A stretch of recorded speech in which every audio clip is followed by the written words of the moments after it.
বন্ধুরা, আজকের যুগে হৃদরোগ শুধু বয়সের সমস্যা নয়, এটা চিন্তার রোগ। স্ট্রেস, ভয়, হতাশা সবচেয়ে বেশি আঘাত করে হৃদয়ে। কিন্তু ইমাম জাফর সাদিক আলাইহিসসালাম হৃদয়কে শুধু একটি অঙ্গ হিসেবে দেখেননি, বরং আত্মিক কেন্দ্র হিসেবে ব্যাখ্যা করেছেন।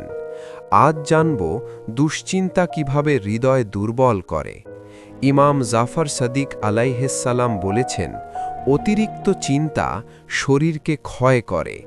তিব্বে আহলে বাইতের মতে হৃদয়ের দুর্বলতার কারণ হতে পারে দীর্ঘস্থায়ী দুশ্চিন্তা, ভয়, হিংসা, রাগ, হতাশা। ইমাম আলাইহিসসালাম শিক্ষা দিয়েছেন, আল্লাহর শ্রমণে হৃদয় প্রশান্ত হয়। জিকির, কোরআন তেলাওয়াত, নফল ইবাদত, আত্মিক শান্তি হৃদয়ের শক্তি। অতিরিক্ত চর্বিযুক্ত ও ভারী খাবার হৃদয়ে চাপ সৃষ্টি করে। ইমাম অতিভোজন থেকে বিরত থাকতে বলেছেন। পেট ভরে খাওয়া রোগের মূল।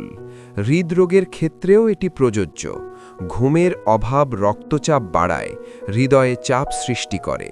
তিব্বে আহলে বাইত ভারসাম্যপূর্ণ জীবনকে গুরুত্ব দেয়। ইমাম জাফর সাদিক আলাইহিসসালাম বলেছেন, রাগ আগুনের মতো, এটি অন্তর জ্বালিয়ে দেয়। রাগ হলে হৃদস্পন্দন বাড়ে, রক্তচাপ বেড়ে যায়। চুপ থাকা, স্থান পরিবর্তন, অজু করা। আধুনিক চিকিৎসাবিজ্ঞান বলছে, দীর্ঘমেয়াদী স্ট্রেস হরমোনের ভারসাম্য নষ্ট করে হৃদরোগের ঝুঁকি বাড়ায়।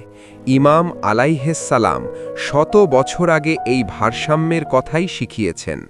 বুকে ব্যথা, শ্বাসকষ্ট, অনিয়মিত হৃদস্পন্দন হলে অবশ্যই চিকিৎসকের পরামর্শ নাও। আত্মিক চিকিৎসা ও শারীরিক চিকিৎসা দুটোই প্রয়োজন। বন্ধুরা, হৃদরোগ শুধু খাবারের কারণে নয়, চিন্তার কারণেও হয়। ইমাম জাফর সাদিক আলাইহিসসালামের শিক্ষা বলছে, দুশ্চিন্তা কমাও, আল্লাহর শ্রমণ বাড়াও, পরিমিত জীবনযাপন করো, তাহলেই হৃদয় হবে শক্তিশালী, ইনশাআল্লাহ।